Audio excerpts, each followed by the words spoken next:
Welcome YouTubers to another episode in my Grammar Hero series. In today's video, I'm going to be showing you the solutions to the first practice test I posted on my new website, namely mastertheasvab.com.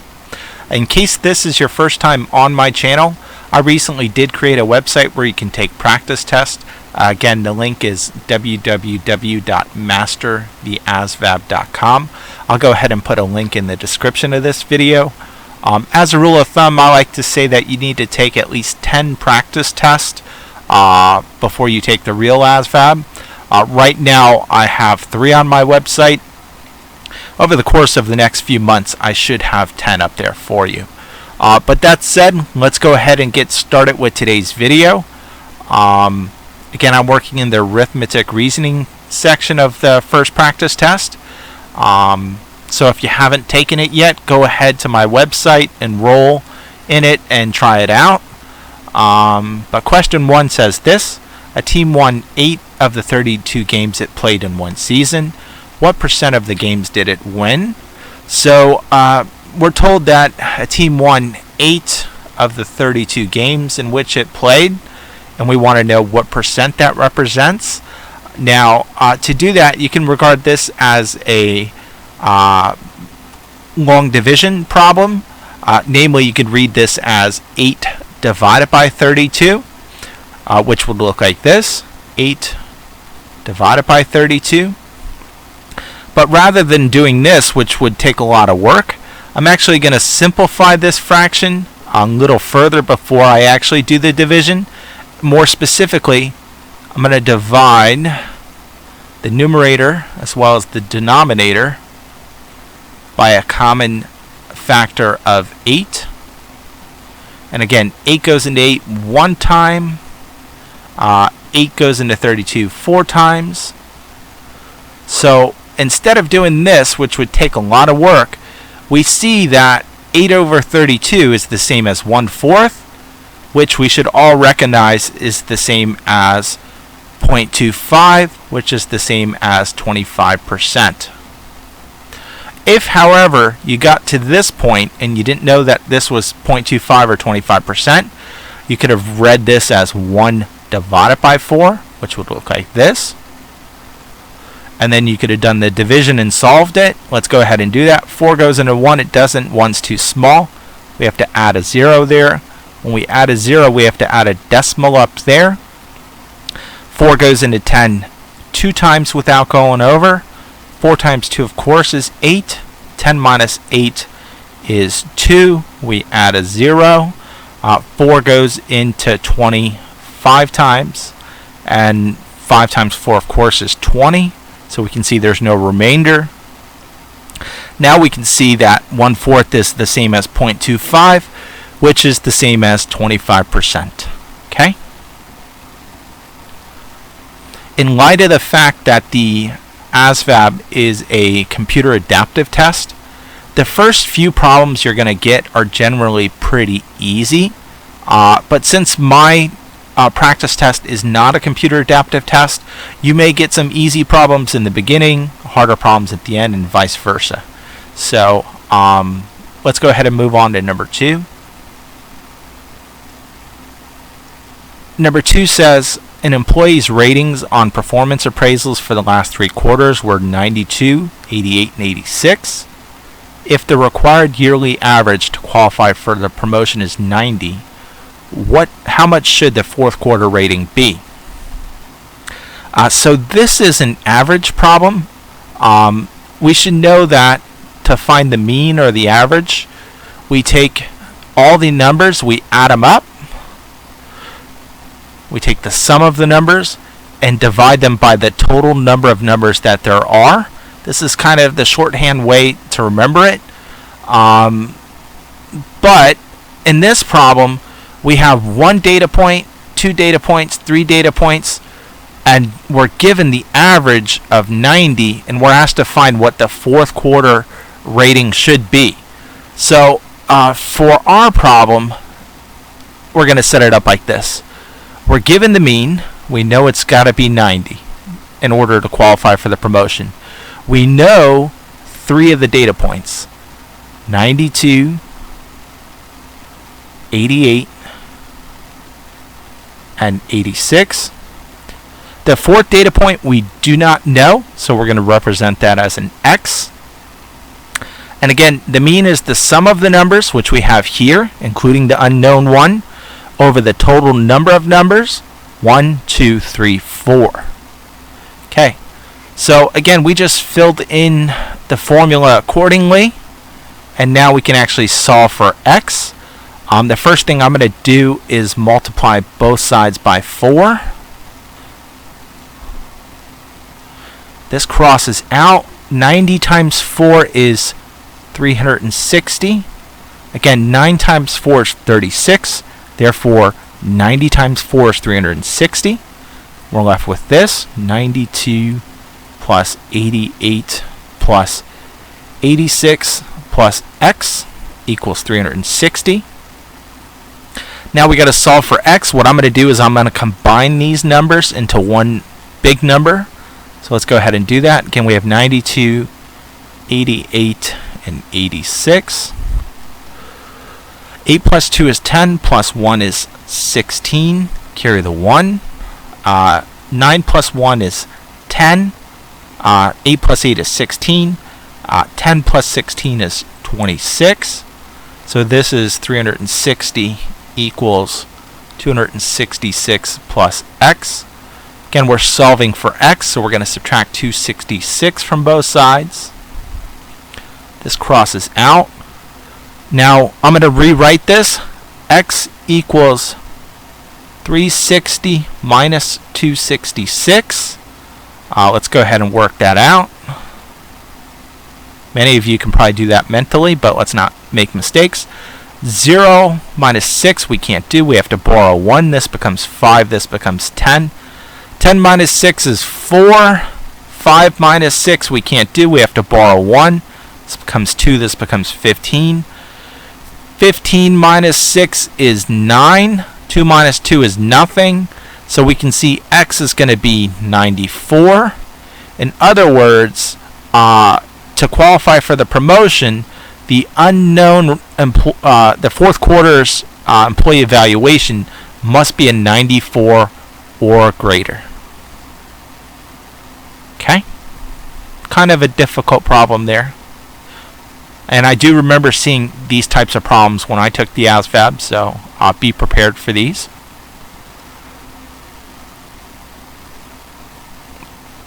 Feel free to put some feedback about the website in the comments section below. In all honesty, I think it looks pretty good.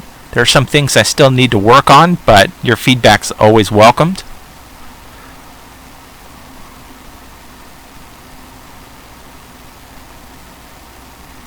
Let's go ahead and grab the pen. And again, as I like to say in all my videos, the hardest part of the arithmetic reasoning section of the ASVAB is doing addition, subtraction, multiplication, and division, including with decimals and fractions. If you can do those things, you can probably do pretty well on this section. Alright, so number 3. A shopper bought 4 pillowcases that cost $4.98 a piece, 2 fitted sheets that cost $8.29 a piece, and 2 flat sheets that cost $8.09 a piece. What was her total bill? Assume there was no sales tax. Okay. So we know this is going to be a multiplication and addition problem. Specifically, we got to find out what $4.98 times 4 is. Then we got to find out what $8.29 times 2 is. Then we got to find out what 2 times $8.09 is. We have to add those together. So it's going to look like this.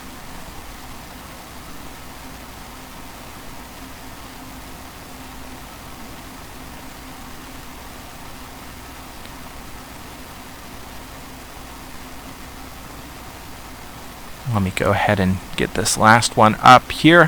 Whenever you're dealing with decimals, including with multiplication and division, just make sure to take your time and copy things on your scratch paper correctly.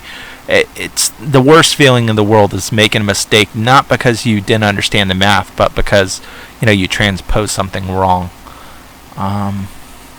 This is times 2. So as I said, we're going to multiply all these together. Then we're going to take those products and add them together to find our total. So it's going to look something like this. So let's go ahead and start working on that. The first one is 498 times 4. Now at some point, if you haven't been doing arithmetic in a while, you might be saying, how do I deal with this decimal here? It's actually fairly simple. You just shift it however many times you need to make it a whole number.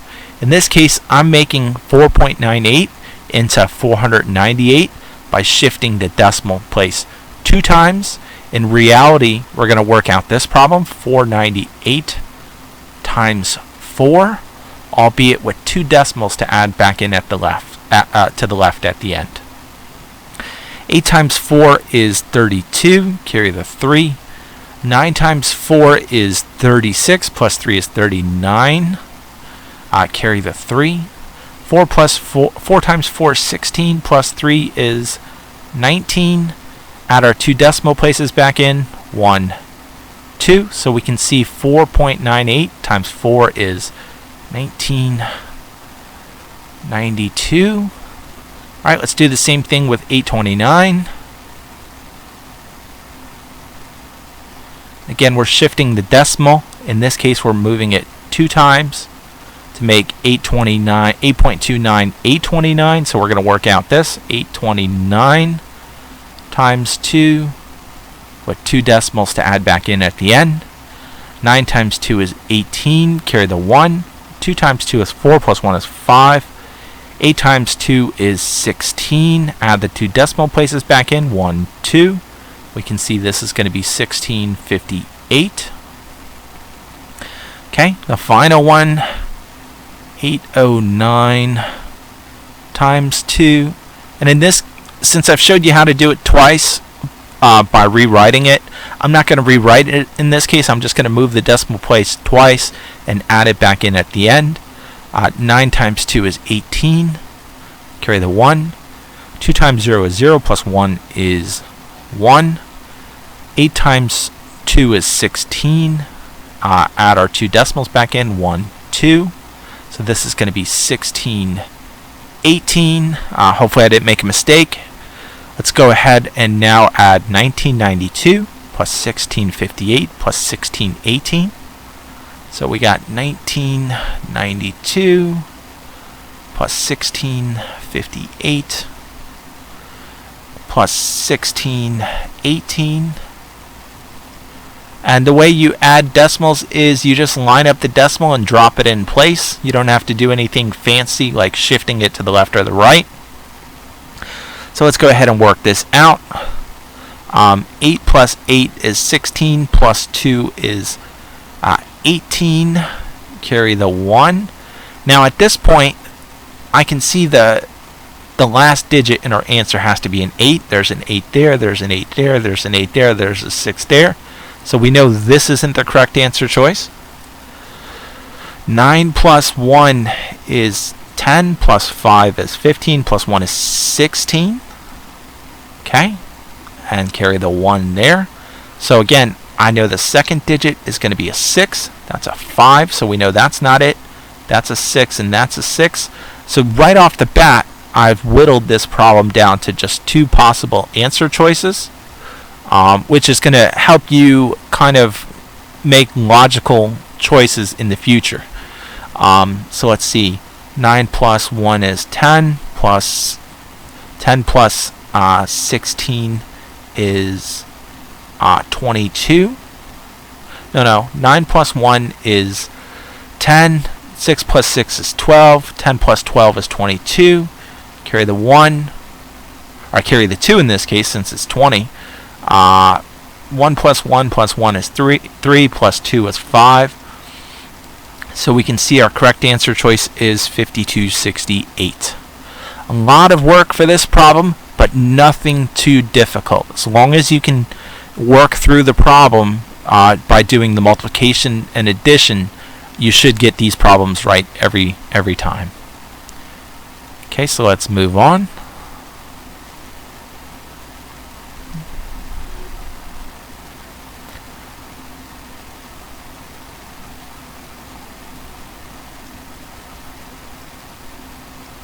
Okay, so number 4 says a pole 12 feet high has a shadow 4 feet long. A nearby pole is 24 feet high. How long is its shadow? So we have a 12-foot pole here and a 24-foot pole here. We're told this shadow is 4 feet and this shadow is an unknown length, and we have to try to solve it. And just so you know, if you close in these this distance here, this actually forms a right triangle. And there's 2 ways you can solve this problem. Many of you can solve this problem by visual inspection. That is, you should be able to look at this problem and just tell what the answer is. Again, since these triangles are proportional, there's a key that works for all these sides. So I know that to go from 12 to 24, you have to multiply 12 by 2. So the key to these triangles is this triangle is twice as big as this triangle. If 12 times 2 is 24, then we know this is going to also work with this key. 4 times 2 is going to be 8. And let's say they even gave you this distance. Let's say it was 20. We would use our key to say 20 times 2 is 40. So again, some of these problems are so easy that you can actually solve them via visual inspection. And right off the bat, we can see that this one would be 8. That said, let's say we didn't recognize that there was a key there, right? We would actually have to set up a proportion. So this is going to be triangle 1, which I'm going to just do T1. And this is going to be shadow over the height of the pole equals triangle 2. Again, since we have this shadow up here, we're going to put the shadow up there. Again, we don't know it. It's x over the height of the pole. Now with this proportion, we could actually solve. The first thing to do is cross multiply. 12 times x is 12x. 4 times 24 is this side, so that's 4 times 24. Let's go ahead and work this out. Again, we're solving for x. 24 times 4 is 4 times 4 is 16 plus 1, or carry the 1. 4 times 2 is 8 plus 1 is 9. So we're left with 12x equals 96. Divide both sides by 12. This crosses out. We're left with x equals 96 over 12. If you know your 12 times tables, you would know that this is 8. So again, 2 ways to solve this problem: visual inspection or working out the proportion.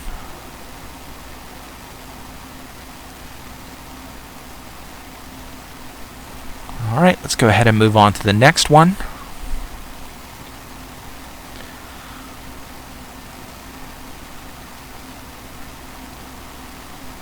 Alright, number 5. To go from Buffalo, New York to West Palm Beach, Florida, you must travel 1,400 miles. If you can average a driving speed of 50 miles per hour, how many hours must you drive to make this trip?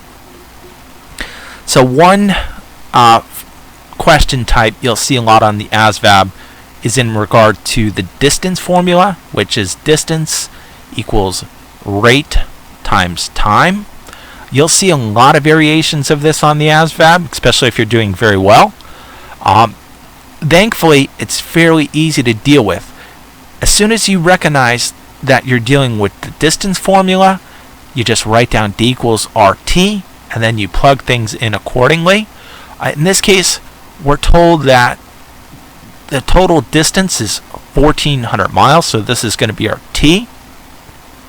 We're told that the speed, our rate, is 50 miles per hour. And we want to find out how long or how many hours, or t, it will take to make this trip. So we've identified the 3 parts of the formula that we're going to plug in. Again, distance, our distance is, whoops, I put a t there, that should be d. 1,400 miles is distance, sorry about that. So distance is 1,400. The rate is given as 50 miles per hour, and we're asked to find out how long it's going to take to get there. So we plug those things in accordingly. Looks like this. Now we're solving for t. The first thing I'm going to do is divide both sides by 50. This crosses out. We're left with 1400 over 50 equals t. To make this math simpler, I'm going to kick off these two zeros. So this is going to become 140 divided by 5 equals t. And I'm also going to flip-flop these just to make it easier. T equals 140 over 5. Now, as we did a little earlier, I'm going to regard this as division. 140 divided by 5. 5 goes into 14 2 times without going over. 5 times 2, of course, is 10. We subtract. 14 minus 10 is 4. We drop down this 0. 5 goes into 40 8 times. 8 times 5 is 40. So we know there's no remainder. Therefore, we know that 140 divided by 5, or 140 over 5, is 28, which means it takes 28 hours for you to drive the distance of 1,400 miles at a rate of 50 miles per hour. Okay?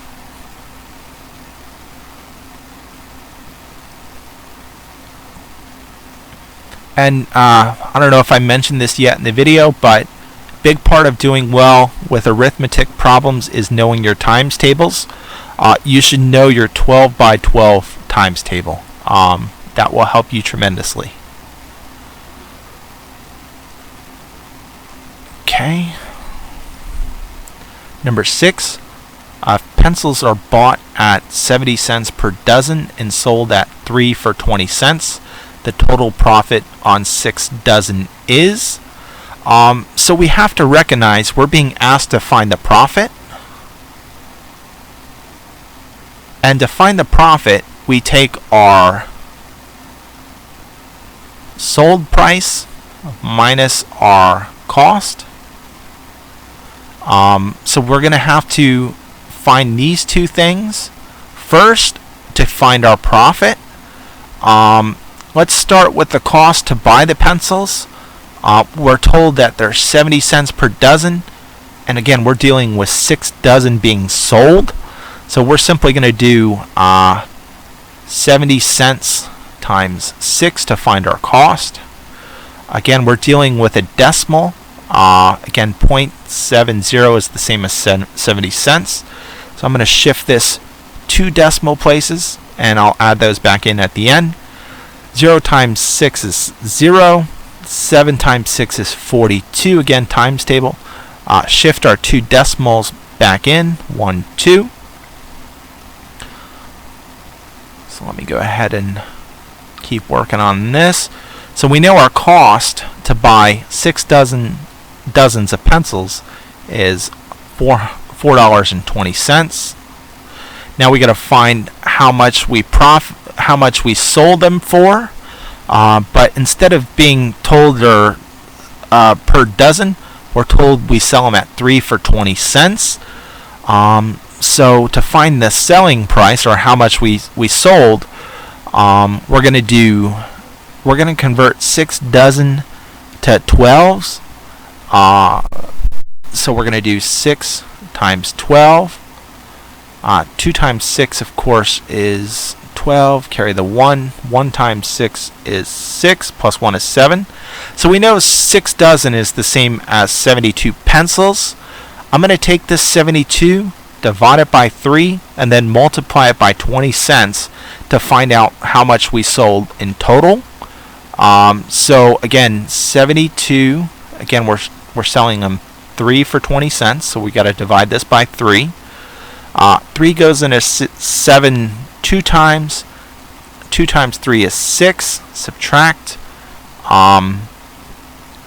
7 minus 6 is 1. Drop down this 2. 3 goes into 12 4 times. 4 times 3 is 12. So we know there's no remainder. In other words, there are 24 sets of 3 per 6 dozen. So we're going to do 24 times 20 cents. Again, we're going to shift this decimal over 2 times and then add it back in at the end. 4 times 0 is 0. 2 times 0 is 0. Since we're starting a new number, namely this 2, we have to add a 0 before we begin. 2 times 4 is 8. 2 times 2 is 4. Let's add 0 plus 0 is 0. 0 plus 8 is 8. 4 plus nothing is nothing. Add our 2 decimals back in. 1, 2. So we can see that this is 480.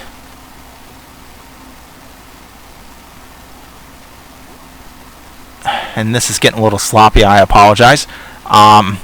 So we have 480 minus 420, which means we profited 60 cents.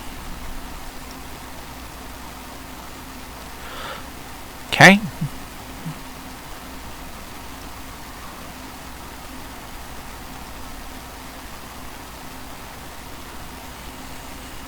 All right, number 7. During a 25% off sale, let me make sure my pen's working. During a 25% off sale, an article sells for $375. What was the original price of this article? Okay. So you have to set up a small formula to solve this one. Specifically, it's going to look like this. 375 equals some original price of the article minus that original price times 25. Okay? Again, X represents the original price of the article. 0.25 times X represents the 25% discount. And of course, we know the original price minus the discount equals 375. So now we can go ahead and solve this. We're given 375 equals. And what I'm going to do before I go any further is I'm going to combine these. Again, we can imagine there's a 1 in front of this X. X minus 0.25X is the same as 0.75X. And again, we're solving for X by itself. So we're going to go ahead and divide both sides by 0.75. This crosses out. We're left with 375 over 0.75 equals X. Now, I'm going to rewrite this so that it looks common to most people. Again, I just flip-flop those. Now we have to do 375 divided by 0.75 to get our answer. Now there are 2 ways you can do this. You can do 375 divided by 0.75 to get your answer, or you can do what I like to call, or you can actually convert 0.75 to a fraction and do keep change flip to solve it. Let me show you what that looks like. 375, and again I'm going to rewrite 0.75 as 3/4. Those are equivalent. And now I'm going to use the rule keep change flip to solve this. Again, to write any whole number as a fraction, you can put it over 1. So to write 5 as a fraction, you can write it as 5 over 1. To write 12 as a fraction, you can write it as 12 over 1. So to write 375 as a fraction, I'm going to put it as 375 over 1 divided by 3/4, which will enable me to use this keep change flip rule. 375 over 1. You keep this top fraction the same, so 375 over 1 remains the same, times you change the sign from division to multiplication, and then you flip this bottom fraction. So instead of 3 over 4, it's going to be 4 over 3. And then you multiply across.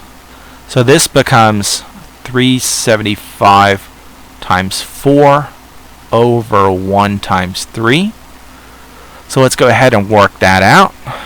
375 times 4. 5 times 4 is 20. Carry the 2.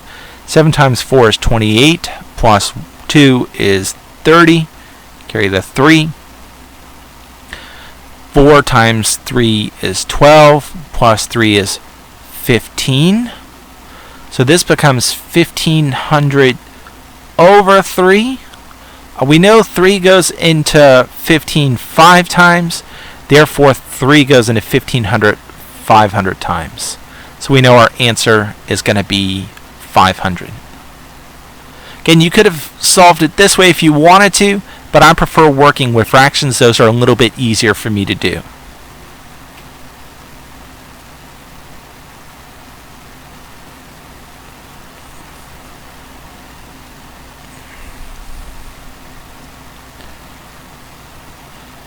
Alright, question 8 says, what is the simple interest on $800 at 8% for 2 years?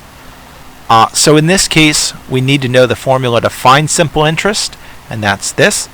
Simple interest equals, sorry about that, I wrote the wrong formula down. Interest equals PRT, where P stands for the principal, R stands for the rate, and T stands for the time. Principal, if you don't know it, is the amount you invest originally, so that's going to be 800 in this case. Rate is the percentage of interest you're getting back. In this case, that's going to be 8%. And time would be 2 years. So let's go ahead and work this out. Again, interest equals principal times rate times time. We identified our principal as $800. We know our rate is 8%, which is the same as 0.08. And we know our time of the investment is 2 years. So let's go ahead and work this out a little further. I'm just going to do 2 times 800 because that math's very easy to do. As my next step, 8 times 2 is 16. Therefore, 800 times 2 is going to be 1600. And we still have this 0.08 hanging out. So now to find the interest, we got to do 1600 times 0.08. Okay. Again, we're multiplying a whole number by a decimal. So I'm going to kick this decimal over 2 places and add it back in at the end. So this is going to become 1600 times just 8. Again, with 2 decimals to shift back in at the end. 0 times 8 is 0. 0 times 8 is 0. 8 times 6 is 42. Carry the 4. Or 8 times 6 is 48, not 42. I was thinking about 7. Carry the 4. Again, 8 times 6 is 48. Carry the 4. 8 times 1 is 8, plus 4 is 12. Add our 2 decimals back in, 1, 2. So we can see this is going to be 128. So we know our interest accrued after 2 years at 8% on an $800 investment is going to be $128. Okay. Let's go ahead and move on to the next problem.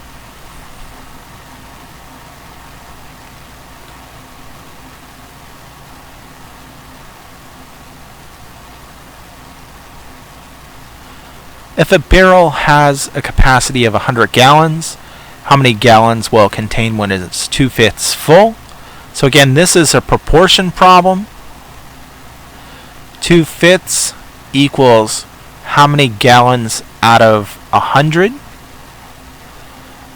So again, with all proportions, you cross multiply and then solve accordingly. 5 times x is 5x. 100 times 2 is 200. divide both sides by 5. This crosses out. We're left with x equals 200 divided by 5. In case you forgot how to, in case you can't do that mentally, let's work it out. 200 divided by 5 looks like this in long division. 5 goes into 24 times, therefore 5 must go into 240 times with no remainder, because 40 times 5 is 200. Therefore we know x is going to be 40. In all honesty, my practice tests that I put up are going to focus on different aspects of the ASVAB. So you may have noticed that this practice test kind of focuses on proportionality and decimals. So just keep that in mind as you work on these practice tests. Okay, let's go ahead and move on to the next one. Looks like it's going to be another proportion. 10. An inch on a map represents 200 miles. On the same map, a distance of 375 miles is represented by. So 1 inch represents 200 miles.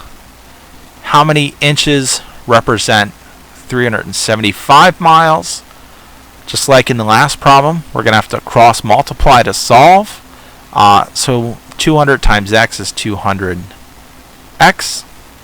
375 times 1 is 375. Let's go ahead and divide both sides by 200 to get x by itself. Okay, so x equals 375 over 200. Now, you can read this as 375 divided by 200, which would look like this. Of course, that is a lot of work right there. Or you can identify or recognize that 25 goes into both of these factors, both of these numbers. 25 goes into 100 4 times, therefore 25 goes into 200 8 times. Again, 25 goes into 100 4 times, therefore 25 goes into 312 times, and we still have 75 left over, so 25 goes into 75 3 times, so we can see that's going to be 15. So by dividing 375 and 200 by a factor of 25, we've reduced this from 375 over 200 to 15 over 8. Now, let's go ahead and treat this as long division. 15 divided by 8. 8 goes into 15 one time without going over. 8 times 1 is 8. 15 minus 8 is 7. 8 doesn't go into 7, so we have to add a 0. When we add that 0, we have to bring up a decimal. 8 goes into, and just take a look. We know our first digit starts with 1. That's a 2, that's a 1, that's a 1, that's a 1. So we can go ahead and rule that out right away. 8 goes into 78 times. 8 times 8 is 64. 64 minus 70 is 6. And again, this is the second digit. This is a 5. This is a 7. So we can cross those two out if we wanted to and be done with this problem. But let's go ahead and work it out. Again, we're going to drop down a 0 here. 8 goes into 65 times. 8 times 5, of course, is 60. Oh, sorry about that. I'm skipping ahead. 8 goes into 67 times. 7 times 8 is 56.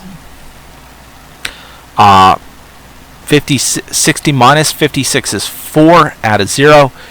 8 goes into 45 times. 8 times 5 is 40, so we know there's no remainder there.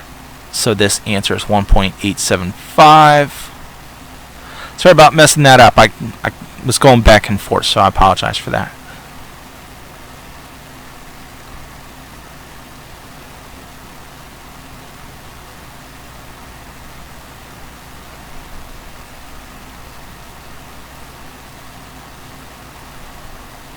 Okay.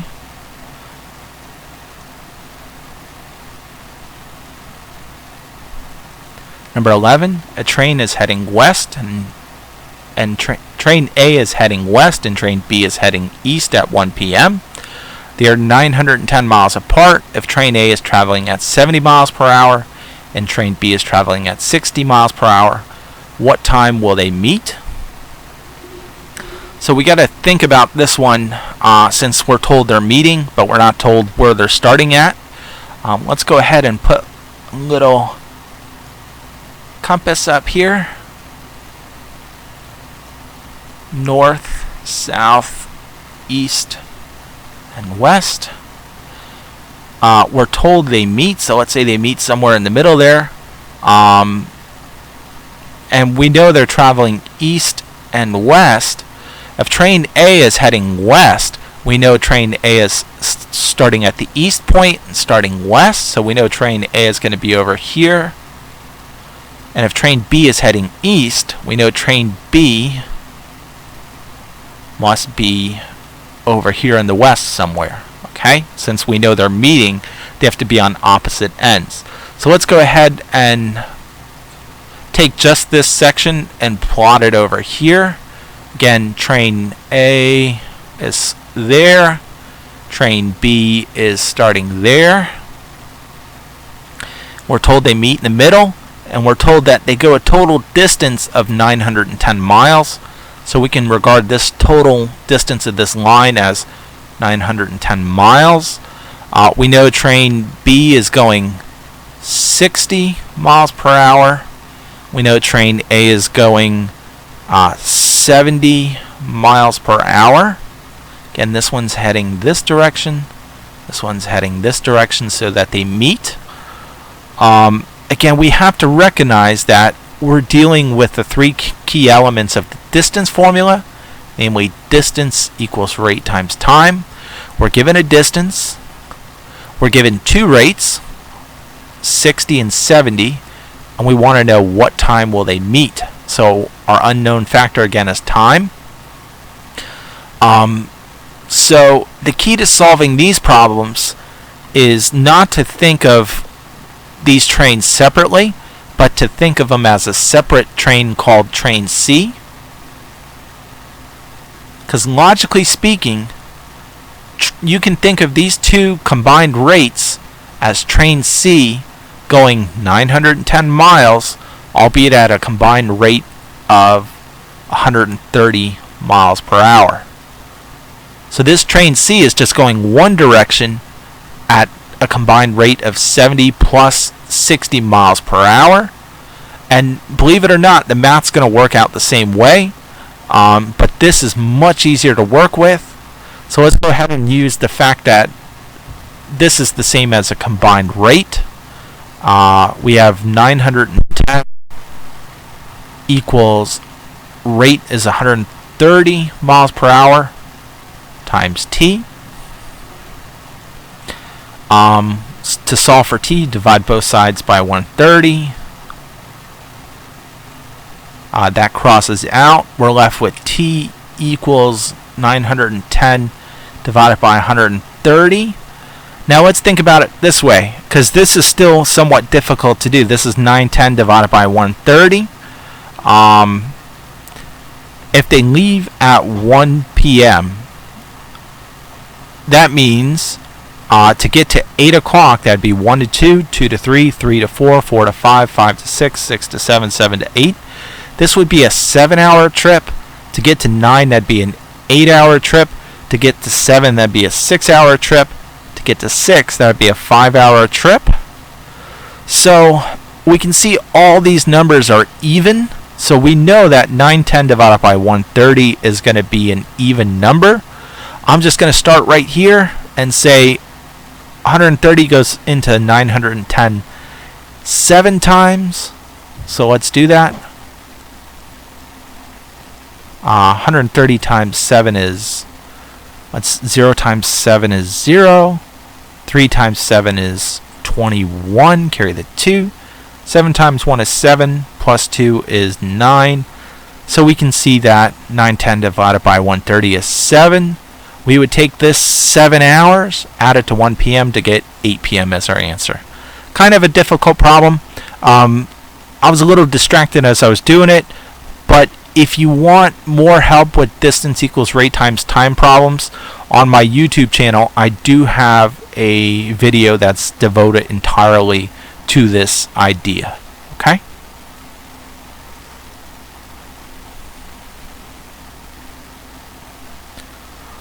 Let's go to the next problem.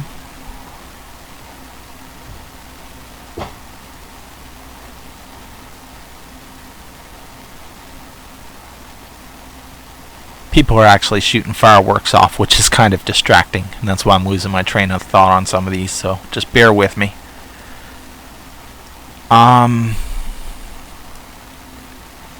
12. A triangle with a perimeter of 60 inches has one side that's twice as long as the shortest side and a third side that's 8 inches longer than the short side. What is the length of the shortest side? So since this problem references the short side and that's unknown, I'm going to regard the short side as just x. And again, we're dealing with some triangle. Doesn't matter what it looks like. We're told the perimeter of the triangle is 60. Again, perimeter, to find the perimeter of anything, you just add up all the lengths of the sides. So to find the perimeter of a triangle, you would add this side to this side to this side. Kind of looks like this.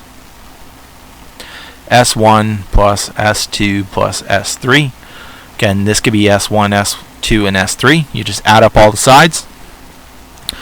But to help myself solve this problem, I'm making the shortest side be represented by x. I'm told that it has one side that's twice as long as the shortest side, so that's going to be 2x.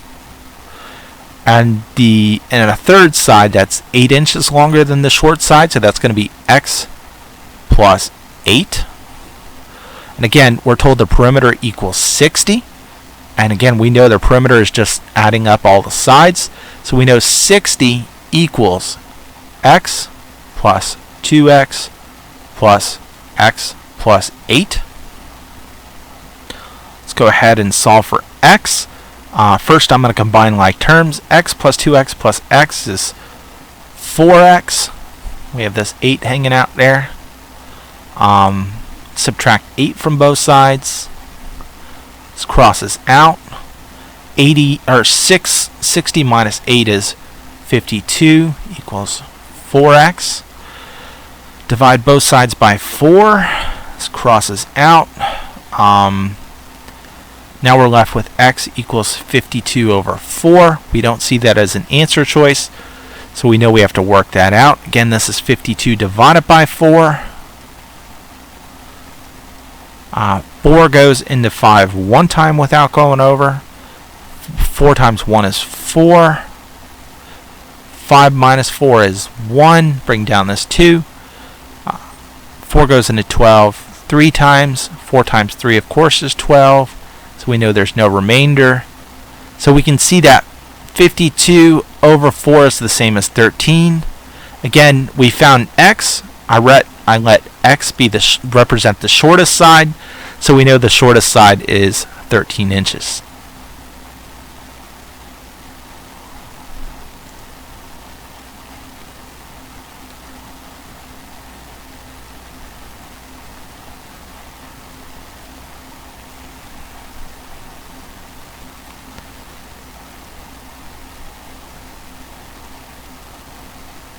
Okay, 13. Alexander wants around a circular track in a park close to his house. If the radius of the track is 80 yards, how far does Alexander run every morning? So let's go ahead and do a little diagram. Grab my pen. Again, we're told the track is circular. We want to find how far he runs. So we're going to be working with circumference, which is this formula. Circumference equals 2 times pi times r. We're told that the radius of this circle is 60 yards. So they've given us all the information we need to know to solve this problem. The only thing we had to know was the circumference formula. So let's go ahead and start plugging things in. Circumference equals 2. Again, we're told to use 3.14 for pi. And we're told the radius is 60. Come on. It's not going to let me grab it there. So, I'm just going to go ahead and do 60 times 2, which is 120, times 3.14. Now we have 120 times 3.14. Let's go ahead and work that out. 120 times 3.14. Again, we have to move the decimal place 2 times to the right since we're working with decimals. So it's going to be 120 times 314, albeit with 2 decimal places to shift back in. 0 times 4 is 0. 2 times 4 is 8. 4 times 1 is 4. Add a 0 since we're starting this number. 1 times 0 is 0. 2 times 1 is 2. 1 times 1 is 1. Add 2 zeros since we're starting the 3rd digit. 3 times 0 is 0. 3 times 2 is 6. 1 times 3 is 3. Let's add these up. 0 plus 0 plus 0 is 0. 0 plus 0 plus 8 is 8. 4 plus 2 is 6. Plus 0 is 6. 6 plus 1 is 7. 3 plus nothing is 3. Add our 2 decimals back in. 1, 2. We can see that our circumference is going to be 376.80, which is right here. Okay. On my YouTube channel, I also have a video called Geometric Formulas You Need to Know. Included in that video is the formula for finding the circumference.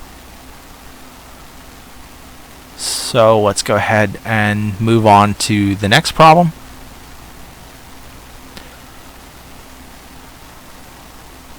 And I don't know if you can tell, I'm even getting fatigued working out these problems, and you should get that feeling after you take a practice test. Even though the problems aren't terribly difficult, you do have to work everything out by hand, which gets very tedious and eats up your resources. So by practicing over and over again, you're going to build up your stamina for test day. Okay? 14. A rectangle is 3 times as long as it is wide. The perimeter of the rectangle is 104 inches. What is the length of the rectangle? So we all know a rectangle looks like this. We know it's 3 times as long as it is wide. And we know its perimeter is 104 inches. To find the perimeter of anything, you add up all the sides. In this case, we're told that it's 3 times as long as it is wide. So if I say it's x inches wide, that means it's going to be 3x inches long. And again, we can fill in these sides accordingly, because this side is the same as this side, and this length is the same as this length. Again, the perimeter, to find the perimeter, you add up all the sides, so this becomes x plus 3x plus x plus 3x. We're told the perimeter is 104. Let's go ahead and combine like terms. 3x plus 3x is 6x, plus x is 7x, plus x is 8x. Let's go ahead and divide both sides by 8 to get x by itself. 8 divided by 8 crosses out. We're left with x equals 104 divided by 8. So let's go ahead and work this out. 104 divided by 8. 8 doesn't go into 1. 8 goes into 10 one time. without going over?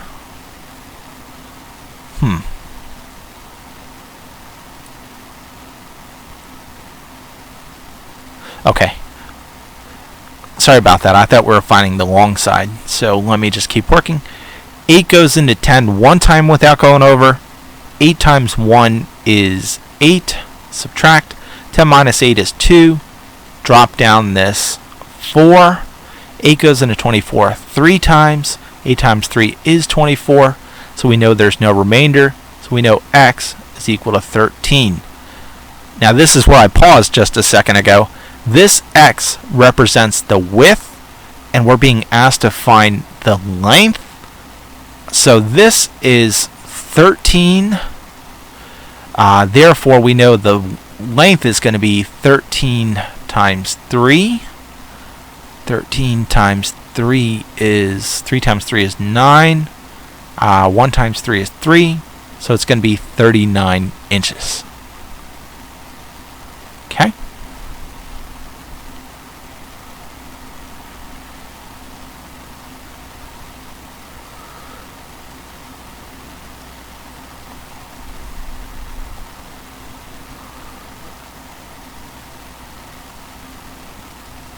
Alright, 15. If a box has red and blue balls in a ratio of 3 to 4 red to blue, how many red balls are there if there are 80 blue balls? So again, we know there's a ratio of 3 to 4. How many red balls are there if there are 80 blue balls? Again, this is red to blue. So we know this is going to be red. We're told there are 80. So we're looking for R that would make this the equivalent of 3 over 4. So let's go ahead and cross multiply again. 4 times R is 4R. 80 times 3 is 240. Again, 8 times 3 is 24. Therefore, 80 times 3 is 240. Let's divide both sides by 4. We're left with R equals 240 divided by 4. Now, 4 goes into 24 6 times. Therefore, 4 goes into 240 60 times, which is right here. Okay, final problem.